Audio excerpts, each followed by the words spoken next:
Hello, and welcome to the Full of Ship podcast. Real answers to real problems. With your host, Kyle Henderson, CEO and co-founder of Vision API, a podcast dedicated to demystify the chaotic, often turbulent world of ocean freight. Sit back, relax, and enjoy the show. Welcome to another episode of Full of Ship. I'm your host, Kyle Henderson. And today we have David Warrick joining us, the former, am I getting the title right, David? General Manager, Global Supply Chain, Microsoft, or were there any more words in that title? Am I getting that right? I had a supply chain technology officer added on to the end of it as well. Gotcha. And 22 years in Microsoft, rolling up to that role eventually, it sounds like, and quite a few roles leading up to that as well, even prior to Microsoft. You and I got a chat a few weeks ago. You know, you'd done some work on the consulting side of the space previously, correct? Yeah, that's right. Yeah, I spent a couple of years with Anderson Consulting, as was now known as Accenture. But yeah, I cut some of my early teeth with Anderson Consulting, which was a great experience. Well, I don't want to take away too much from our first question, but thank you for joining us. Thank you for making time to talk all things supply chain and analytics. But to get rolling, can you give us some highlights of your background and your career in logistics? I mean, it's been quite a journey, and so I've just recently retired from Microsoft after just about 23 years. But I've been, I'm a manufacturing engineer by qualification and also a chartered engineer, and spent my first internship with Coca-Cola. I'm from Belfast in Northern Ireland originally, and so working for one of the big bottling companies, it was the introduction of the 500 milliliter PET bottle. So if you can think about it, we were changing from glass to these 500 ml bottles, and changeovers on the production line were a big problem. And so my job as an intern was to try and help figure that out. Then I moved into a slightly different internship with a building services engineering company. So building services engineering is basically everything that's in the building apart from the walls and the actual construction itself. So heating, ventilation, plumbing, electricity. And this small little Belfast-based company, I was helping them convert from the old drawing boards to computer-aided design. And then when I finished college, it was like, well, what do you want to do now? And I could go and I've worked for Coca-Cola as production engineer, but this little Belfast engineering company had just won the contract for the Hong Kong airport. Now, this was back in the mid 90s. So if you've watched the National Geographic on it, basically massive infrastructure project in Hong Kong, as the British government were getting ready to wrap up, built an island, and then we built an airport on top of the island. So I was a a very fresh engineer coming out of college on an expat contract in the party capital of the world at the time, and it was just an amazing experience. But that was I think that was my first real foray into what I would now classify as supply chain, because this was a massive coordination job. 250 major contractors all working on this site, 20,000 men a day actually on the site. And the cash flow was all related to moving machinery, installation, getting things arriving on time. And that was my real birth, if you like, into logistics, supply chain, how that all came together. I knew the manufacturing side really well, but this was starting to piece it all together. And that started the real journey. Now, international construction, it's a tough game.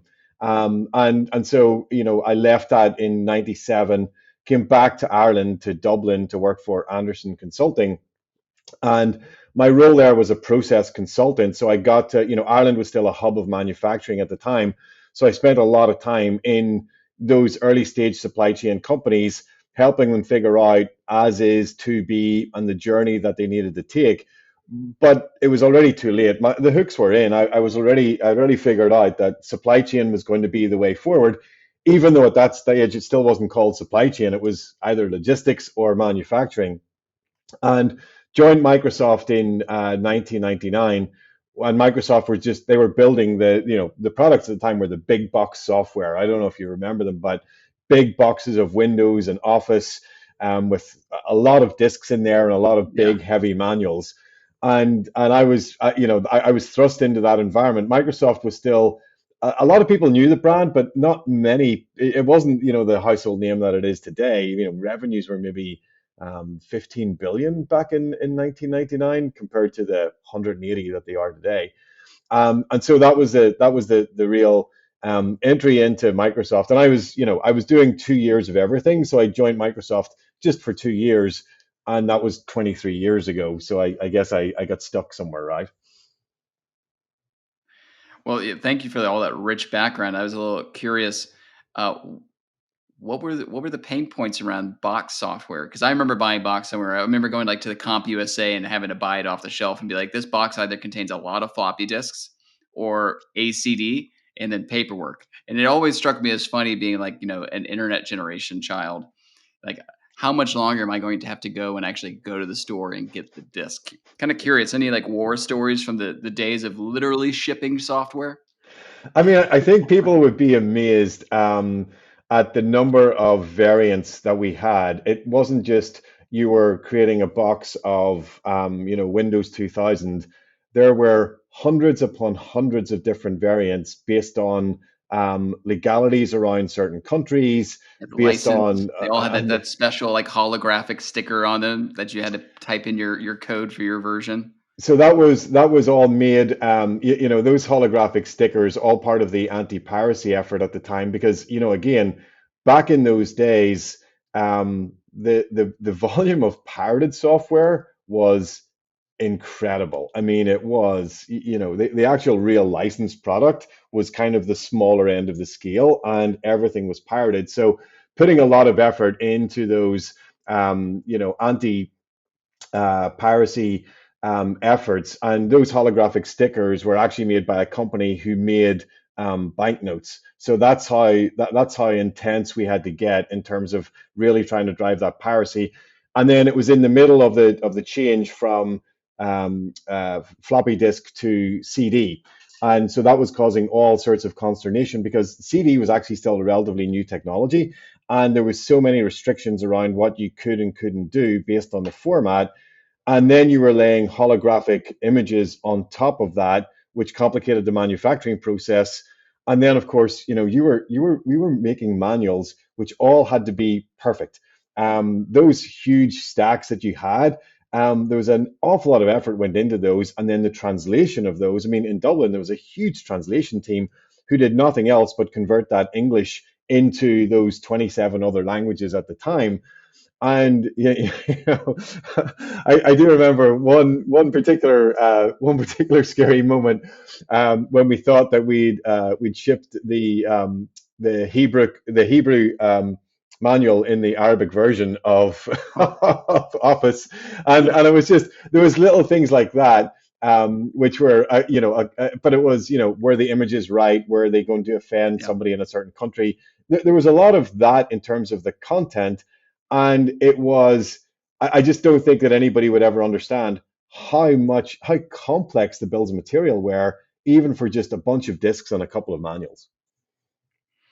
And I mean, sourcing from your perspective was like a recurring theme, right? Like, so you did, sourcing for product releases in Europe, Middle East, Asia, tier one sourcing. You're general manager of all strategic sourcing as well, of across those 22 years at Microsoft.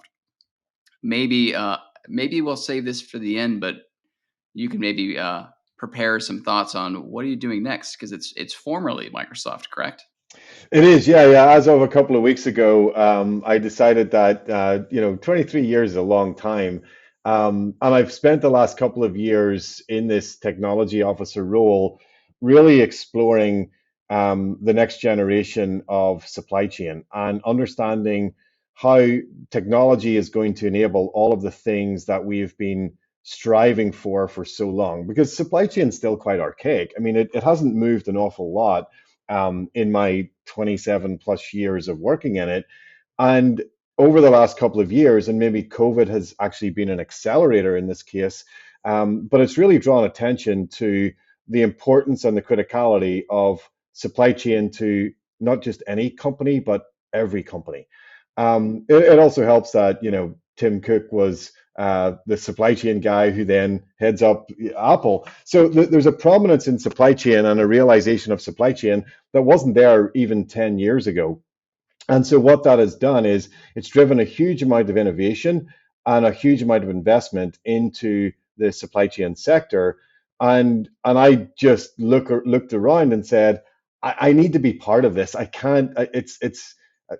I love Microsoft. I love everything that I've achieved there. But it's time for me to do something else. It's time for me to go and spend more time in the industry, helping the thought process and helping companies realize some of their full potential, because it has to be done. This is the point of inflection. Whenever the spotlight's on supply chain, we have to grab it. We have to do something with it. And I just didn't want to miss that opportunity.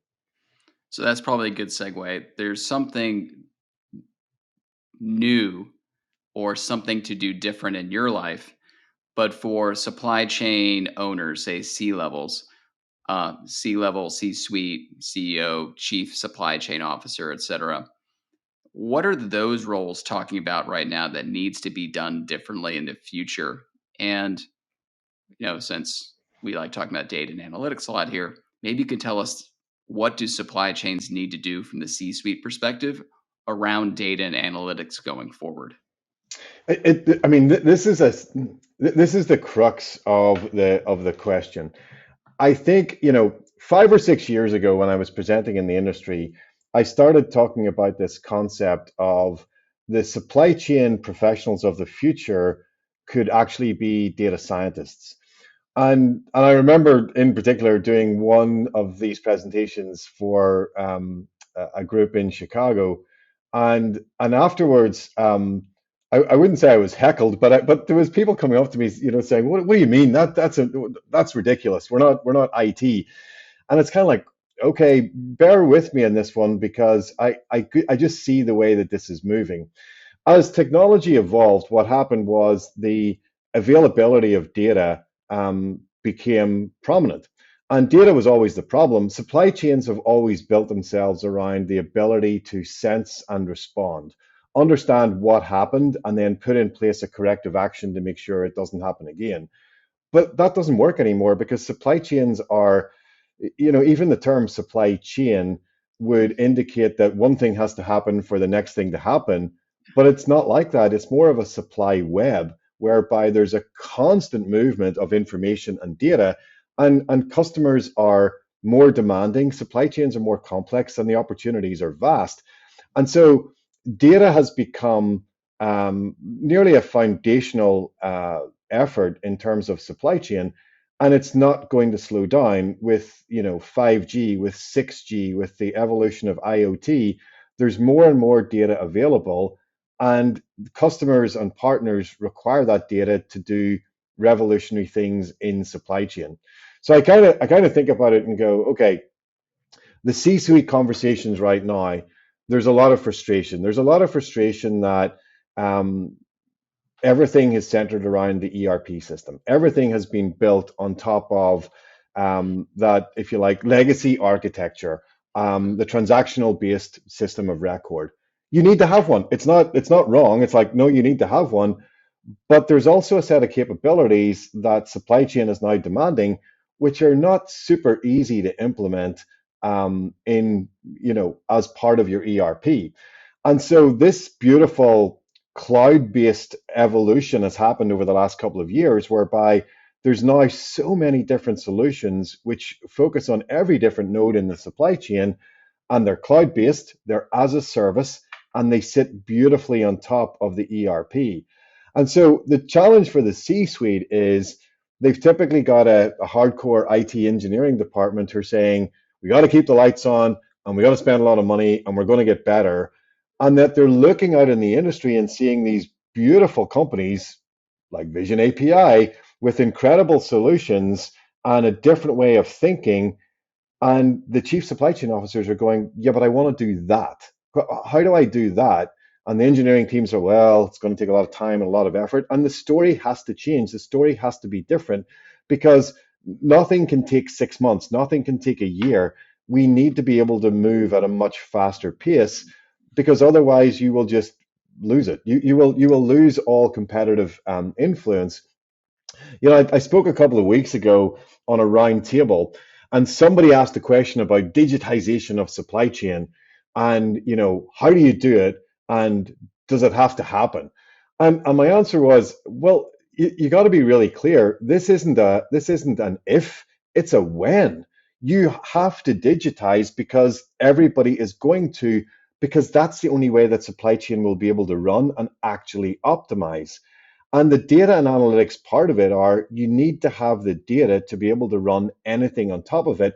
Analytics to me are only the foundational stone. Start applying machine learning and artificial intelligence.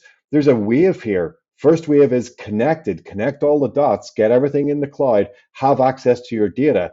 That will allow you to build a predictive layer because ultimately supply chain is sense and respond. It's not supposed to be, it's supposed to be anticipate and act. We're supposed to understand what's going to happen next to know what to do to prepare for it. Because people talk about resilient supply chain. Resilient supply chain isn't being really quick to fix a problem.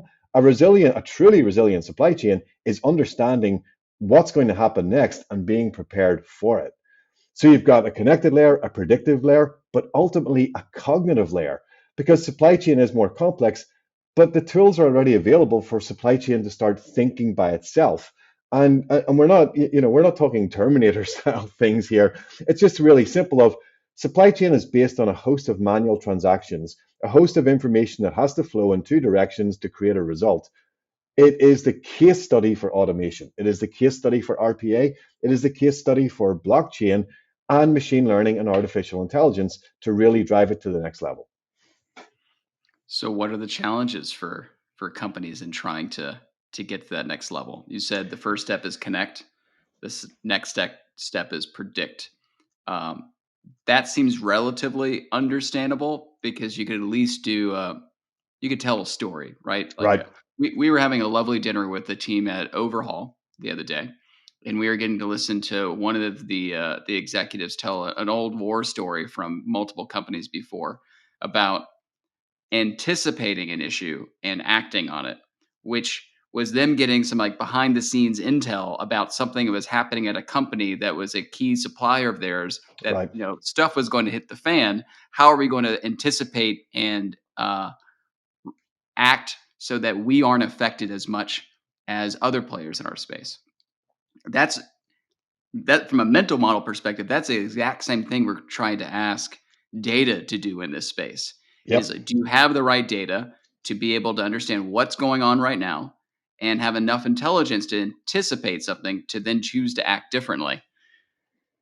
It seems pretty straightforward, but what are the, at least to us, but what are the common speed bumps? And maybe you can kind of separate this for us from the perspective of like, what are the sticky wicket topics that C levels get into when they're thinking about data analytics for a massive supply chain versus a small supply chain, big company versus small company? Like what are the hurdles for them to try and get over to implement and like do something today? The first hurdle to be honest, is fear. It's the fear that you've spent a lot of money and a lot of time maintaining an architecture which may not be delivering what you needed to deliver. Nobody wants to throw up their hands and call failure and say we have to do it again. But it's actually the first nugget because whenever you talk about digital transformation, whenever you talk about evolution of supply chain, the first thing that everybody grasps is it has to be completely end to end, because that is the traditional model. You can't change one piece, you can't make one piece better by itself. Everything has to change, everything has to be from the ground up because in a supply chain, everything is connected. I look at that and go, no, it doesn't work like that anymore. Because depending on the needs of your business and depending on your pain points today, there is solutions that allow you to go and perfect that one individual piece. So it's kind of, that old question of, how do you eat an elephant? It's like, well, you bite it off in chunks. And that is exactly what has to happen. It has to be, okay, everybody will start with a blank page and start to think that this is a massive re-engineering effort. But what if it's not? What if it's a piece by piece effort which gives you instant results and actually helps you understand the real problem that you're trying to solve? And from a C-suite perspective, that's a mentality that is actually quite hard to change because nobody has been there before. Everybody has come from the ground up of, I've got my ERP, I don't want to upset that, I've got to make it better, I'll spend more money and hopefully something will happen. And whenever you start introducing the concepts of, well, what if you didn't? What if you just leave it where it is and you start thinking about a visibility solution, a return solution, a supply and demand solution that can plug and play? Wouldn't that be more interesting? And even getting people's head around the concept of as a service. Well, we're going to have to re-engineer everything. Well, no, you don't, because it sits in the cloud. They've already built the engines that will ingest your data in any format. They will clean it, they will aggregate it, and then give you an answer. And it's almost a disbelief. It's almost a disbelief that it could possibly be that simple, which I find fascinating, but totally logical, right? I mean, it makes perfect sense. From a small company perspective, then it becomes a slightly different challenge because as you're building, I think it's more about understanding the power of the data that you have. I mean, the solutions that are really winning in the market right now are doing that fundamental. What they're saying is, we understand as a big company that you are losing control to a certain aspect of your data. Let us fix that for you. Rather than you having to try and worry about 15 different partners that you're trying to connect with a different way of managing their data, how about we become that aggregator for you? We'll cleanse it, we'll synthesize it, and then we'll give you the right answer. And so the shift has actually happened. Small companies starting up should think about collaboration. They should think about, here's what we're good at, and here's where here's where we're going to struggle. But don't struggle. Go and find somebody who's really good at that particular thing, and then partner with them. Because why would you not? This is a multi-trillion-dollar industry. There is plenty of pie for everyone, and some people are going to win, and some people will not. But the people that I see that are really forcing a difference right now are the companies who are open to partnership because they understand that they can't be all things to everyone. And that's part of the challenge because the C-suite executives think that everything has to be an end-to-end solution every time. And so breaking down those barriers is a lot of fun.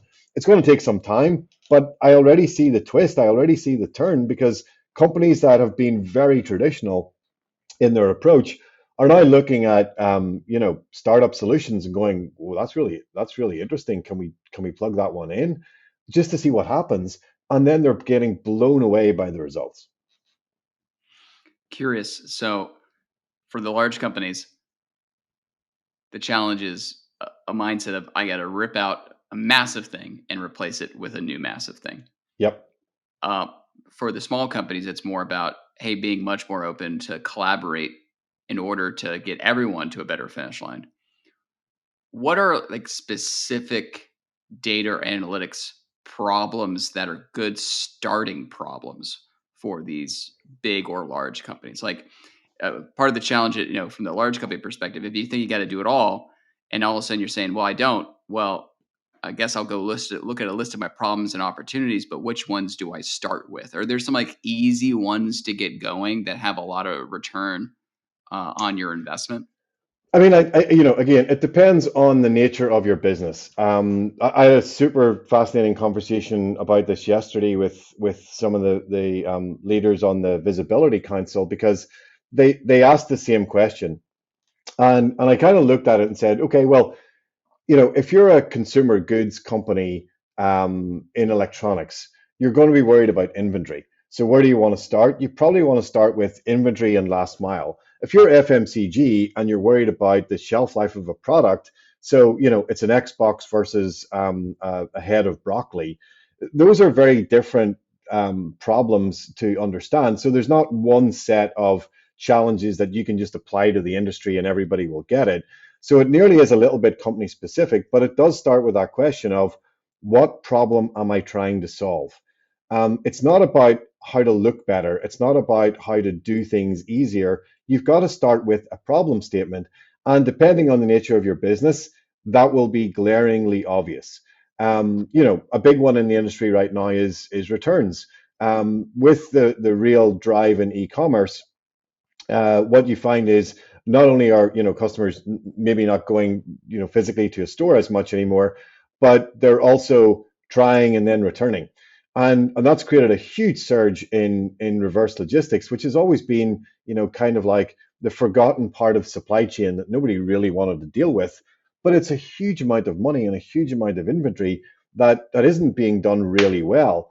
And so when you look at that, there's solutions out there which have understood pain points in terms of, well, make it easy for the customer return to actually create the return, grab all of the data, interface with the carrier, continually remind the customer of what's happening, because the customer will stop calling the brand if they're being clearly informed of the steps of the process. Allow the brand to see at any point in time how much inventory is actually churning in that reverse supply chain, and then allow them the opportunity to consolidate and optimize in a return center, which will turn that returned inventory into sellable inventory again really quickly. And it's not a challenging a process, Kyle. It's kind of like everybody knows how to do this, but nobody has really figured out. But if you have the data and you're able to run the analytics, you will start to then understand where are the greatest number of returns, what shopping carts are producing the highest number of returns, what products, what price points. That all will lend you to then think about the rest of your supply chain differently. So the way that I think about it is any supply chain professional will be able to list off their top 5 problems, but start small. Go for the number one problem and then double click, because what you'll find is the byproduct of you solving that problem will actually help you think about 4 other problems in a slightly different way. And that's why people think they have a returns problem, but actually what they have is an inventory problem. And they don't know how to categorize it as an inventory problem until they've done the work to understand what returns are really driving. And so that's where it all comes together, because when you have that solution over the top, the solution starts to gather and harness all of the data to allow you to analyze that to help you figure out what real problem you're trying to solve.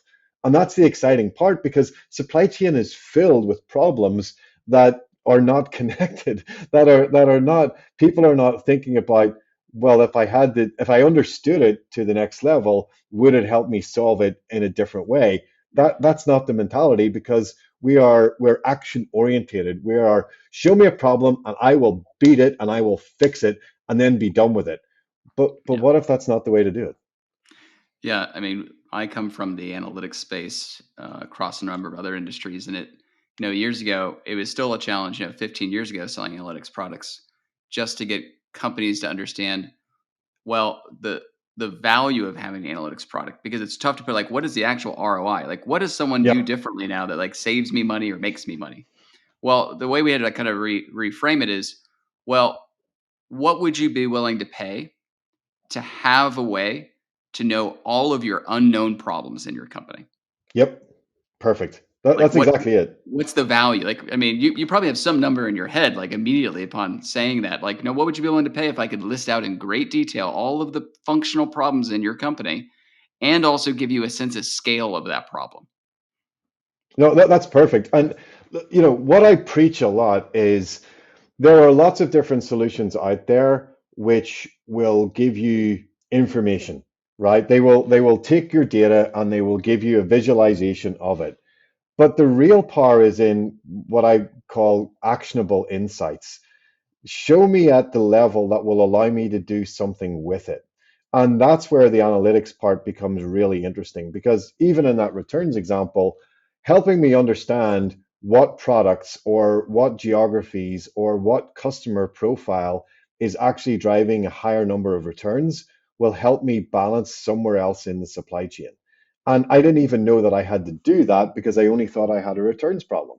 And so those actionable insights become key, because there's any number of people will tell you that they will give you end-to-end visibility in their supply chain, but visibility doesn't do anything, right? Yeah. It's very hard to your point, what's the ROI? But if you give me actionable insights, which can only happen after you've run analytics on the data, then it becomes really powerful, because the answer is then, not, how to fix the problem. It is whether I'm going to spend the time taking into consideration those actionable insights to fix it. And that's a really, that's an old consulting mindset, right? Of I can show you the way, but you're going to have to pay me to be able to actually help you figure out exactly how to get on the path. It's nearly that same equation, which is we can show you, we can give you visibility. Everybody wants visibility, and it intrigues me because I go, but what are you going to do when you've got the visibility? Like I went through this with Microsoft. We built, we work with CH Robinson, one of the largest freight brokers in the world, built a state-of-the-art, amazing platform called Navisphere Vision. Unbelievable in terms of, just the raw data, bringing it all together, putting it on a beautiful graphical interface. And, you've got the world on a page. You can click on a ship and it'll tell you what's on it. And after we'd done all of that, we did, we stood in a room with an 84-inch, Surface Hub with the world on a page and went, what problem have we just solved? What do we do with this? And then that's when we started actually building in the analytics engines, the machine learning to say, well, now because we have all of this data, we can do a multitude of other things with it. And that's where the ROI really starts to present itself. But in the first instance, sometimes you don't know what problem you're actually solving until you get really deep into it. And that's part of the fun. Curious. This is a big period of transformation across supply chain and logistics. The companies that are kind of leading, say, out in front, proving the value of adopting technology, digitizing, what is it that what are doing? Like what good decisions have they made? What investments have they made? Why are they leading? What is it they've done? And maybe like if we need to focus it, maybe like just like a US based CPG non-perishable, or if you have a different type of a profile of company that you want to speak to, like what are the leaders doing that's letting them lead? Um, I mean, personally, I can speak from a Microsoft perspective because obviously I was in the middle of that. I think what I was very proud of was the change management mentality, because this isn't just about deciding on a budget. This is actually changing a mindset with the people, the supply chain professionals, and we changed the mindset over a period of time where we said, we called it the art of the possible. So we stopped thinking about problems in terms of what happens if we don't fix them, and we started looking at, but what happens if we did? And what are the solutions out there that we haven't thought of, that we didn't even realize were a problem that we needed to solve? And that mindset, you become insanely curious, and you start to talk to a lot of different, not only leaders in the industry, but companies from every fabric of supply chain, to understand who they are and what they do and why they do it. And so what we did was we really started opening the door and saying, there's we're not just going to go out and look for a solution to a problem. We're actually just going to open the door and go and talk to everyone, because we need to understand how this synthetic is coming together. How are these different opportunities presenting themselves? Because where we might be able to add value is actually in connecting some of those dots. So I think that we haven't, as Microsoft supply chain, we haven't solved every problem. We still have plenty of challenges, and we'll continue to work on those. But the way that we embrace those challenges is different. And what I see from other companies, Fortune 500, is the willingness to actually take the first step, the willingness to look at it and say, maybe there's a different approach. Maybe our traditional methods have been really good and they've served us really well, but things are happening too quickly. How many consulting studies are out there which said, hey, the 10-year roadmap that we had in 2019 is basically garbage. We have to rewrite everything, because nobody was able to predict work from home. Nobody was able to predict the way the communication would change. People had an inkling that the consumer needs and the way that a consumer would actually purchase product would change, but not in the way that this has happened. And so all of those 10-year models were massively accelerated into a 3-month period in early 2020. And the big consulting firms are still working on, so what does that do to the 10-year plan? And I kind of think about it the same way in supply chain, which is we had this accelerant which forced us to do things in a different way. It forced us to go from a quarterly cycle to a monthly cycle to a weekly cycle to a daily cycle because demand for the products just shot through the roof. And the only way to accommodate that was to actually start to embrace supply chain thinking in a different way, that it has to be agile, it has to be adaptable. You've got to think about resilience, you've got to think about sustainability. And so that changing nature is exciting because we were definitely big into it in Microsoft, but other companies are now absolutely going down that same path because you see the evolution around you. You see companies that didn't exist 3 years ago with billion-dollar valuations in supply chain, but they didn't exist 3 years ago, and now they're seen as a key. Now they're sitting in exhibition halls beside UPS and FedEx, and it's fantastic to see it, but it shows you the rate of change and the rate of adoption. And so when I think about your question, I go, but this is happening. This is happening faster than we could ever possibly keep up with it, and that's what drives the passion. That's what gets me excited about the industry again. So, for your experience at Microsoft in the last few years, what were some big win decisions in your transformation, your digitization? Like what actually got traction, made an impact, uh, was able to jump from like we need insights, oh we have actionable insights, oh it actually made a difference. Like what are some of the wins from your I mean, transformation story?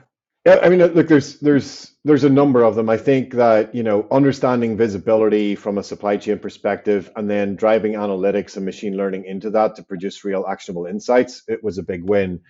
I love the work that we did on supply and demand planning. So, S&OP is an archaic process, and everybody does it kind of the same and slightly differently. And we looked at it, and we found a couple of companies who were really focused on what they call retail analytics, with the concept of, if you understand what's happening at the point of sale right now, not 2 weeks ago or 3 weeks ago, and you understand buyer behavior, that can be incredibly powerful. And again, it was one of those, is there an ROI in this? I'm not sure how to think about it, but we took the step and we started to not just um, use the solution, but we started to evolve the solution in terms of embracing the companies. We sat down with them and they said, this is how we think about it, and this is why it's important. And we went, that's really interesting. But what if you did this instead, or you added this onto it? And the basic concept became, really interesting because it was, if you understand what's selling in a Best Buy store today across every single Best Buy store in the United States, you suddenly have a product profile that you've never had before. We've perfected that art to a point whereby the buyers in a lot of the biggest retailers in the world no longer actually have to try and figure out what their buy signal is.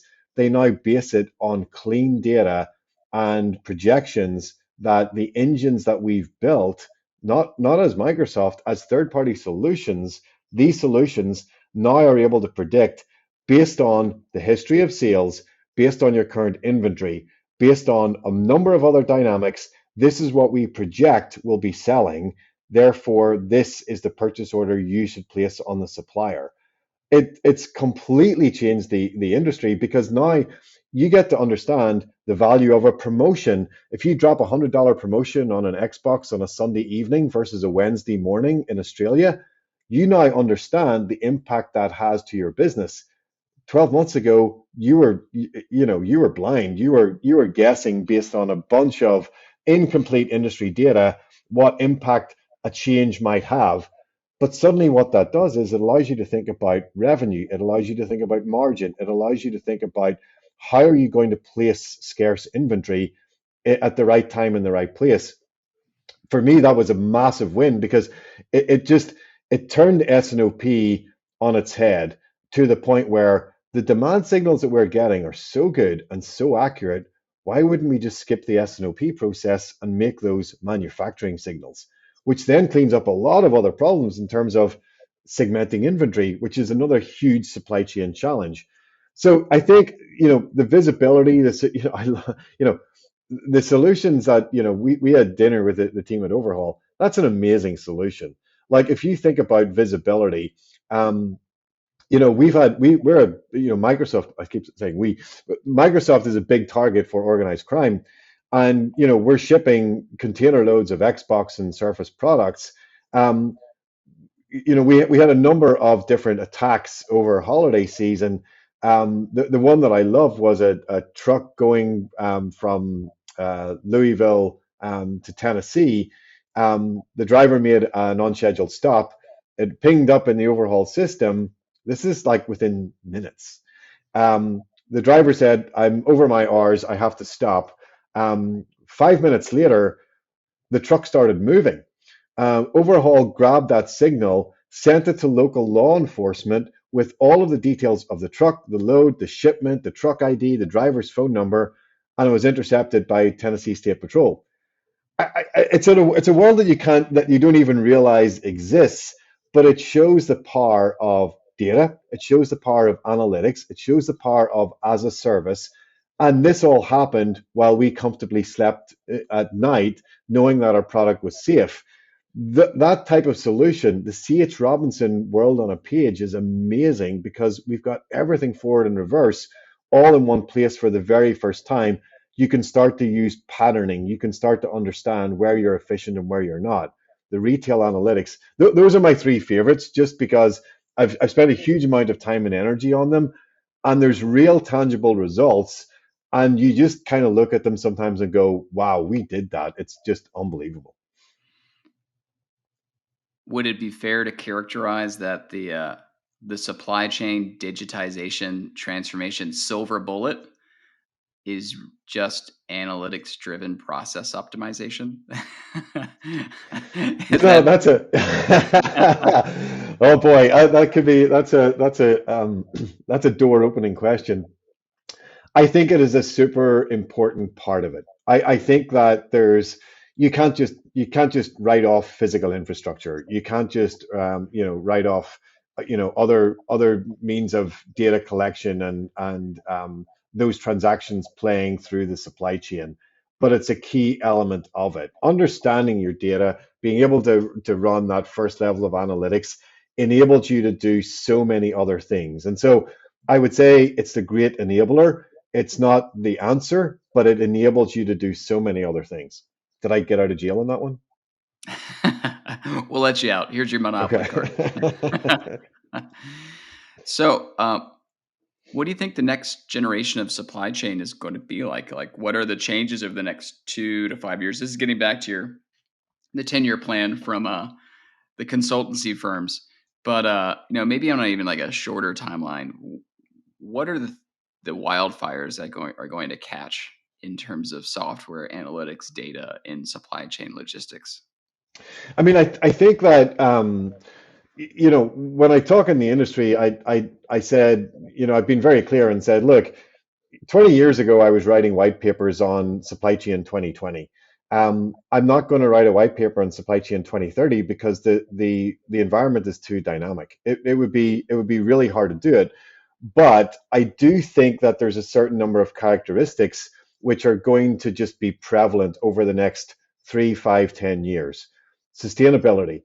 It is only starting to find its feet, but it is going to be a key element of supply chain. You're going to have to be able to understand what you're doing to the environment and how to measure that, but also how to continually reduce it. I think RPA may be the great miss so far. Supply chains are full of manual transactions point to point. There's not enough robotic process automation. There's just not. Supply chain is nearly designed for it. And this isn't about reducing headcount. This is about understanding the equation that as supply chain becomes more complex, you need to free up people's time to understand and think through that complexity. That means you need to reduce the manual effort. RPA is the right way to actually do that. You're going to convert operators into analysts, in short. Well, why not? I mean, again, like it is part of the evolution because Once, if you're able to, implement RPA at a level to really take a lot of that manual effort out, again, it opens the door for machine learning. It opens the door for artificial intelligence. We built a number of different interesting solutions, whereby we took simple problems like email queries from a customer. Um, an email query from a customer would come into a call center with a 72-hour service level agreement. That would then create, there was a team of people working on this. They would go and visit 6 different subsystems to find all the answers, to pull it all back together, to then reply to the customer. We started layering in RPA on top of our legacy systems. So this was a key point, because it wasn't that we were solving customer service, it was that we were layering technology that was readily available on top of our legacy systems. So the first bot used, cognitive Microsoft Cognitive Services to scan the email, pull out the relevant information, and then it would take that and populate a query in our legacy CRM solution. Different bots would then pick up that query, go out to the WMS, the TMS, SAP, every other subsystem, pull it all back together, generate an email, and send it back to the customer in 8 minutes. It's like, whoa. No, I've got this really cool video of the bot working, and it just shows the different cut and pastes and screenshots and everything else. But it's foundational in terms of, that's amazing, because if you start applying that across the manual, the manual complexity of supply chain, it's going to be fantastic. There's going to be another level of automation, which is the physical automation. Distribution centers are going to become more automated. Working with some amazing technologies, right now, a company called Chorus, who've developed a, really state-of-the-art IoT camera system, which basically takes away the need for scanning. And being able to play those transactions instantly is going to be really important, because again, it's going to be, where's my parcel? I already have the data. And then what can you do with that on top? Drones, electric vehicles, autonomous vehicles, these are all going to play an important part. But I think that the byproduct of a lot of that technology and automation is actually going to be the rich data that it produces, which will allow a better and cleaner optimization of supply chain practices. And we, in some of our, autonomous guided vehicles into a distribution center, sure, it reduces the amount of people on the shop floor. It works 24/7, all of those good things. But what was really interesting was the fact that it was producing a pile of data that we just never had before, because it was a manual truck driver, a manual forklift driver lifting a pallet, putting it in a high bay rack. Nobody was paying attention to what that journey looked like. When you've got an AGV doing it, they're storing all of that data, and then you look at it and realize how inefficient you are in terms of that pick, pack, and ship, put away. You're like, but we put something away and then picked it, 3 hours later into a ship lane. Why did we do that? Why didn't we just move it 2 yards to begin with? And this is part of the beauty of the evolution, will actually generate more data and allow us to be even more efficient as a supply chain. So that's kind of the next 3 to 5 years, I think, it's all going to be about leveraging technology to drive supply chain, and that's why I'm jumping into it. I was curious, a comment you made when you were speaking about RPAs, robotic process automation, and what you guys are able to do there. In relationship to that comment, like, we're not automating people out of jobs. Curious, how should supply chain executives think about their supply chain talent?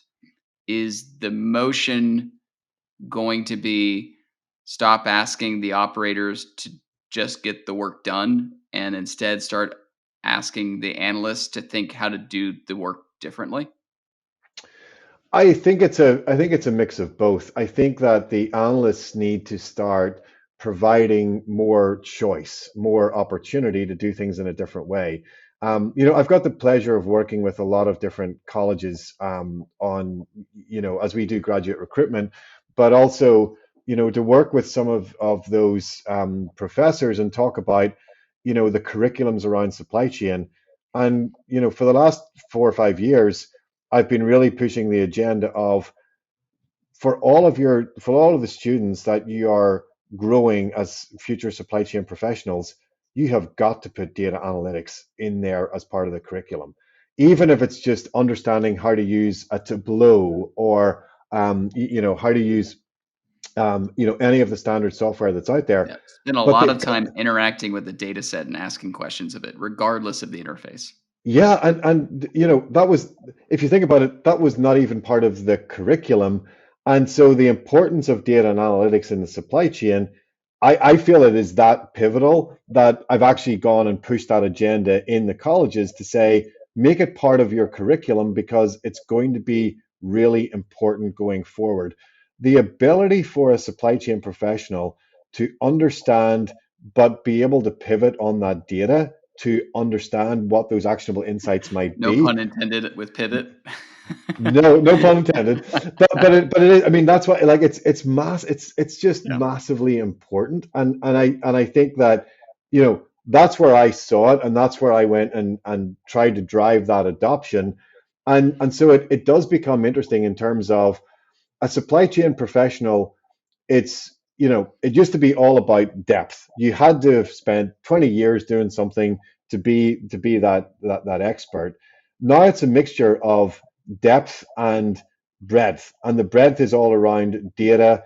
It's all around technology. It's around understanding that art of the possible, and that's just a different mindset and a different way of thinking about supply chain professionals going forward. Well, David, it's been a pleasure speaking with you. We're going to have to wrap our chat up now, but is there any topics, questions, comments you want to share with the listeners before we wrap this? No, I mean, look. Thanks so much for inviting me, Cal. I look. You know that I just love talking about supply chain. I don't know if I'm right, but I think that there's so much energy in terms of what supply chain can be. And I love us being on the front page of every news article. I mean, that is just fantastic. But I think there's an opportunity for it to be for the right reasons and not just because of the number of ships off the port of Long Beach, or for all of the congestion around the world. It is an incredibly exciting time to be in supply chain. That sounds like that terrible old statement that we used to try and use to attract talent, but it actually is. This is a point of inflection which will definitely change not only the nature of what we've always done, but the nature of what supply chain will become going forward. It's too important for the industry not to be curious. It's too important for the industry not to be excited. And while I see a lot of energy, I would just love to see that more curiosity in terms of, but how much fun can we have with this? How far can we take this? Why do we feel constrained? Those are the barriers that I want to really now work on to try and dispel a little bit, because there's so many brilliant minds in supply chain. It's kind of time to set them free and see what we can become and see what we can do with all of this technology and all of the opportunity. So that's I think my parting thought is, this is fun. Don't ever forget that it's fun, and the next few years are going to be just simply amazing in terms of changing the landscape. Yeah, to take a twist on Timberlake, I feel like supply chain is bringing sexy back. Absolutely, we are back. Absolutely, we are back. Well, That David, sounds like a again, t-shirt. We need a t-shirt for that, Kyle. Okay, we should get working on that. and then there'll be all the twists on, is it matchbacks? What do you mean by back? But well, David, thank you again for your time. It's a real pleasure chatting with you each time I get the opportunity to, and looking forward to our listeners getting to enjoy this conversation as well. So again, thank you for your time. No problem. Thanks so much, Kyle. I'll talk soon. Cheers. Thank you for joining Kyle and his guest on the Full of Ship podcast. Be sure to subscribe and tune in next time as Kyle continues to demystify ocean carrier tracking with his future guests.